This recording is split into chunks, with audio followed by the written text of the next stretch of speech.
amigos. Halata na sila, guilty kay silang gibuhat ba eh. Murag gidaog-daog akong amigos silang gibuhat. Di ako muna yung uwad mo, oy iro. Kung sa kalisod, mawadag amigo. Kagagabi, lisod kay itog, samot na nga, dire siya gatog sa una, this dorm. Kata-hata, bugat kaya rin paminaw dito guys. Mamamatay akong nakangiti pag ikaw ang nasa aking tabi. Mga player dia, mga kauban, nung pareha kay Rene ba eh. Halap di kitong mata, sobra to kahalap og mata. Pero pasahan ni mong bulad, salo kay ito niya pirmi.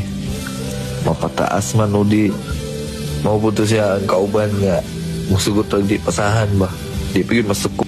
O mapareha man lang, ang gusto man lang mo mapareha ka bubit ba eh. Di siya gid ang tao nga dili masuko o di kadawat og bulag ikan sa puwa. Isa kinsa sa muwa. Musugot na to magsirag rebound. Gira to rebound ba, pero dito mo reklamo gid. Kasabaan pa gid nga mo iguro to mga patong pasaylo sa imo. Matik ni Dol, di ko pwede mag-goal-goal ug ayaw kay di ganahan sa bubit na. Tama. Dapat isog ba eh. Ako na bahala abot sa iyang pangandoy.